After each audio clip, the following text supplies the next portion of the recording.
What's going on, buddy? And welcome back into Heated Shenanigans Podcast.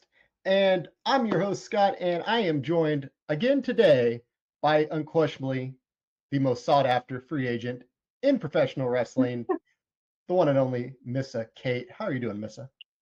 Good. I'm good. How are you doing? Not too bad, not too bad. Well, you have been very, very busy to say the least in the last couple of weeks. A little bit. You've been everywhere. Sean Ross Sapp had you on his show, Hitting the Mark podcast. I believe you were on that as well. Yes. I've been on I think in the past few weeks, I want to say like 5 or 6. Yeah. Give or take. I can't keep track. Well, again, all of this started after you and the NWA had mutually agreed to come to terms and go off to do separate things.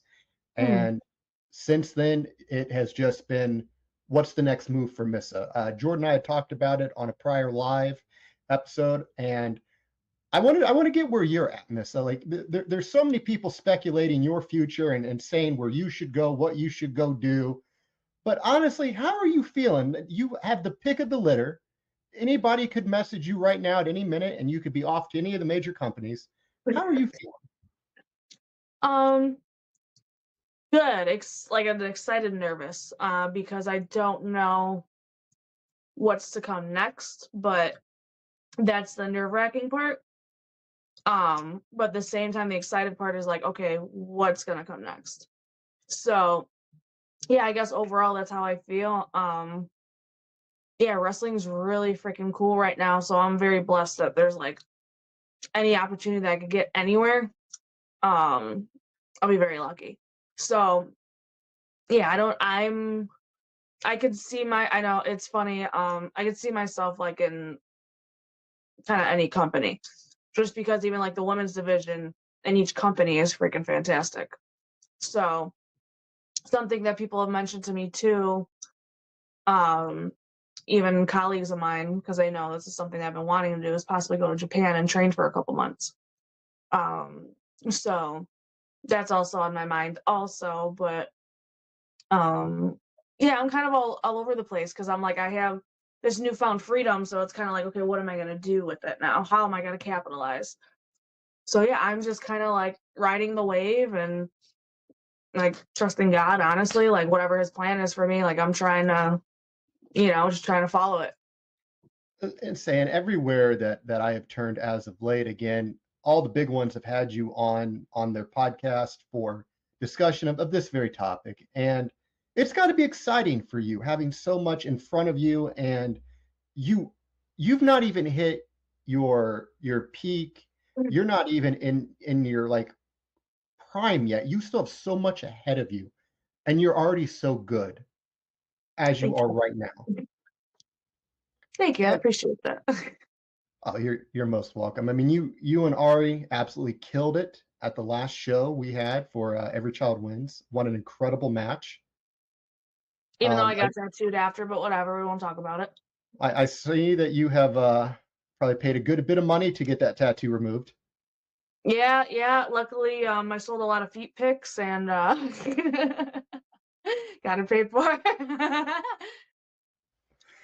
You got to do what you got to do, I guess, to get rid of the tattoo. Well, and I wanted to talk about it because dating back to the departure from NWA, how do you feel that you have grown since leaving the NWA and now seeing what's in front of you versus when you first got to the NWA? Um, well, when I first got there, I was not familiar with TV. Again, on the indies, they kind of just teach you like, hey, hard cam's this way. And they're just like, if you can try to, go that way. So that's kind of the direction that we got. I mean, luckily, who I was training under, like I trained under Bryce Benjamin. So he like, again, I'm not gonna him, but he never really worked TV. So he would even admit like, look, I don't know all the ins and outs. I just know like kind of like if you can like place your body certain ways for certain things. So he would try from the knowledge that he had. But that's the most knowledge that I got. So when I actually went to NWA, now I'm talking to people that have been wrestling for a while, that have been to major companies before NWA, like WWE, TNA, whatnot. So, and the agents, right? So Jazz also is the female agent. So having her and other people just kind of be like, hey, hard cam, work the side. I call them side cams, um, but roaming cams. But yeah, just like certain angles, certain things, and you need to. You're not just working for the crowd; you're working for everybody watching. So that was also another adjustment. So I think more than anything, going into coming out, that's what I've learned the most, and I think to me that's what makes you more professional, right? So being there, I learned a lot how to be more professional in the ring. I understood camera work a little bit more, like promos and segments and all that stuff. And, time, you got to be on your times, or, um, and even like little stuff from hair or makeup, you got to be here at a certain time and like do what you got to do, learn what you got to, get done, talk to your this, that, whatever. So overall, just like working TV.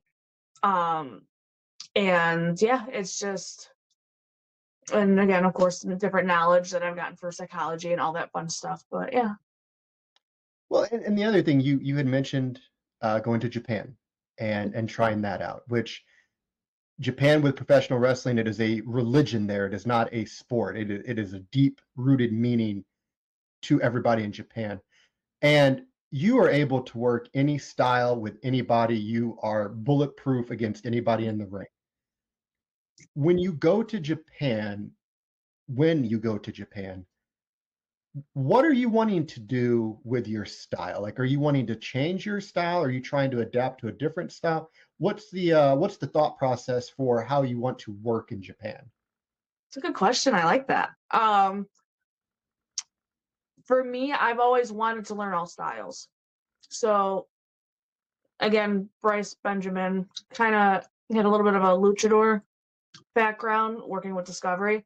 So again, when I say this, I'm not saying I'm a luchador, but I know a little bit enough to get through matches and understand and how to work with luchas.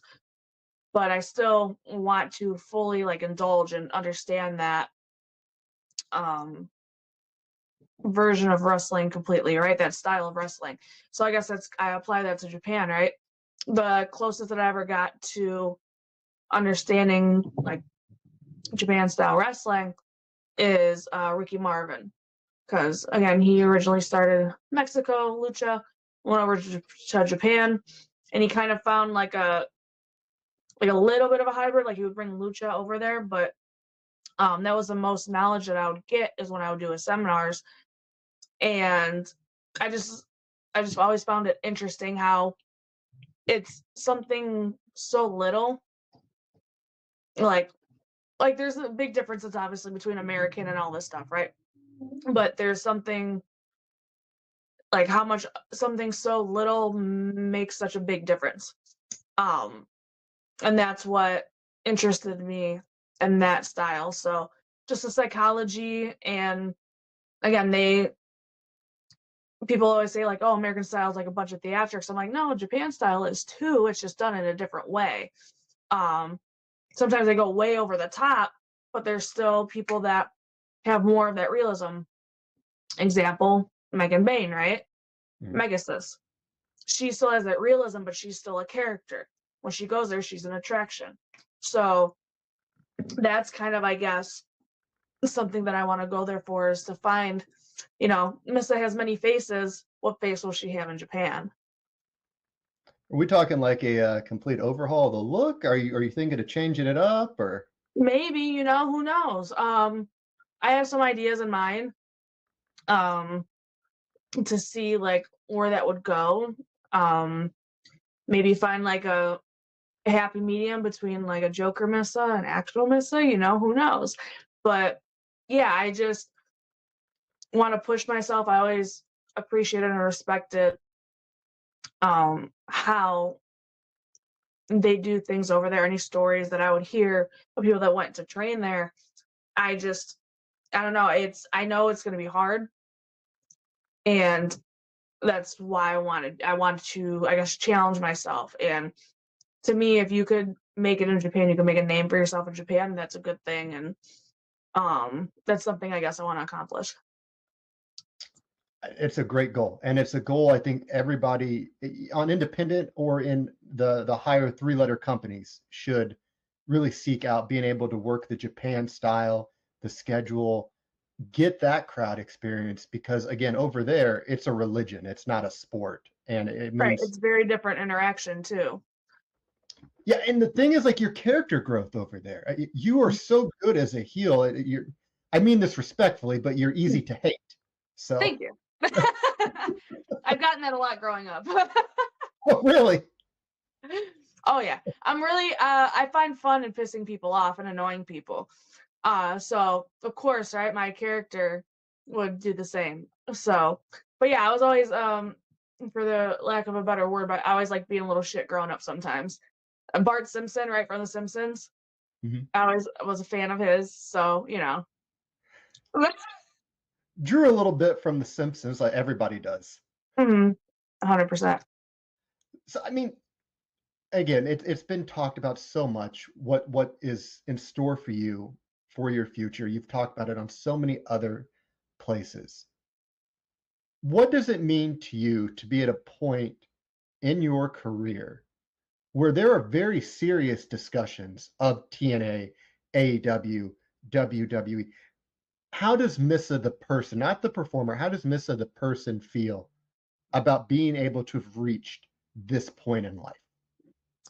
Um, Still not hitting fully yet, because 'cause I'm just like, "Okay, until I'm there, I" because wrestling, you're always given promises, and until you're actually signed somewhere, um, you can't believe anything, right? So, I don't think it's fully registering yet. Again, I even with NWA, I remember, before I signed, I know there was different people getting contracts here and there, and in my head, I was like, "Oh, well, they're not talking to me, like, it's not gonna happen." So when it did, it was very much like, "Oh my god." And I again, I don't happy cry. I could probably count on one hand how many times I've happy cried in my life. And, Mr. Ego Robert Anthony, made me cry because he had to have a dad moment a little bit. It's just like, "Good job, kid," and that's all it took, and I was like, and he was like, "Oh, no!" So, yeah, so it's like because again, NWA was my first wrestling contract. So that's something that you always strive to achieve, right? And I got it, and it was very like it. And that's when it hit me, like, okay, it's happening. So now, until it happens again, I'm just kind of like, okay, I'm still grinding. Indie bookings, podcasts, like all this stuff. I still want to do. I want to do as much as I can. I want to still, now that I have more freedom to take bookings, to take podcasts, just everything, right? Mhm. Um, I want to do as much as I can because I don't like saying make up for lost time because I don't believe in lost time. Everything happens for a reason.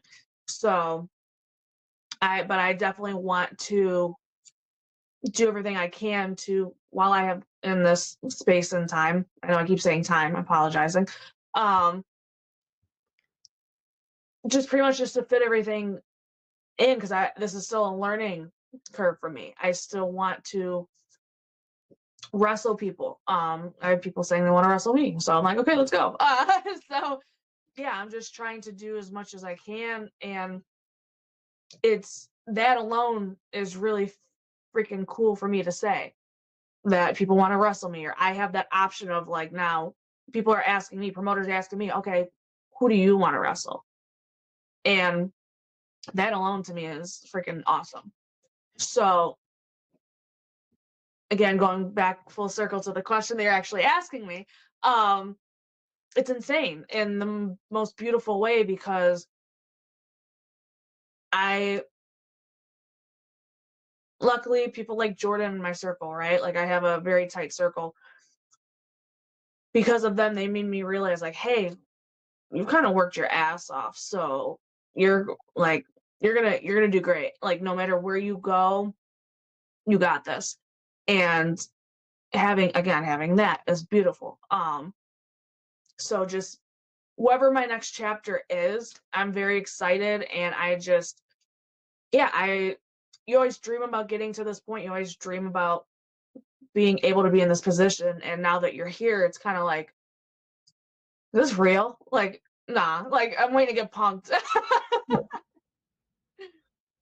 Ashton Kutcher pops out with the camera, and it's all been or not. But as we wind down here, I want to, on a very serious note, though, for everybody out there listening, all the promoters, executive, whoever's out there watching. My guest today, Missa Kate, is somebody who has worked her ass off to get to where she is at, and you would be making a unbelievable oversight, not taking the due diligence to look into Missa's work and to bring her in for one of your shows or make her a mainstay on your roster while you can and have that opportunity. Missa will add a level of legitimacy and credibility to your roster. And I personally am so excited for what you have coming up. And I wish you absolutely nothing but the very best. Thank you. I appreciate that. That means a lot. And again, I don't say it lightly. You have been one of the absolute best I have seen in the ring. I mean, I've had the privilege of seeing a lot of the greats on the independent scene, but whatever comes next, whether it be any of the major three companies, AEW, WWE, TNA, or New Japan Pro Wrestling, whomever it is that ends up getting you under a contract with your services, they're getting the real deal. And I am so incredibly happy to have just been a part of even this conversation on this ride, as Missa Mania is going to be gearing up here pretty soon to come to a town near you. 100%. Yeah. And it's like I'm excited. I know I'm saying like I've been working hard, but again, to me, that's what you're supposed to do to get to the level that you're at, right? So I'm ready to kick it up into a new gear in a different way. So I'm very excited. I'm very excited. Yeah, I like challenges. I like challenges. I'm not good at quitting stuff. I'm very stubborn. So very interested to see where the future holds for me. Well, as we close out here, Missa, do you have any upcoming appearances you want to make people aware of? Anything, any other podcasts you have coming up? The best thing I could say right now is to follow me on Instagram or Twitter. So then that way you could just keep up to date, which is Missa Kate 23, MISSAKATE 23. Yeah, it just makes it easier for everybody. I do have some shows coming up. This Sunday I have Second Wrestling. I'm wrestling Heather Monroe over here in Illinois for the Second Wrestling Championship, which I hold. It's an intergender belt, so it's the championship of the entire company. And so I guess that's my that's my most upcoming show, but there's definitely going to be a lot of fun surprises along the way. Ever since I announced my NWA, I don't want to say release, but I don't know, departure, we'll say, however you want to phrase it.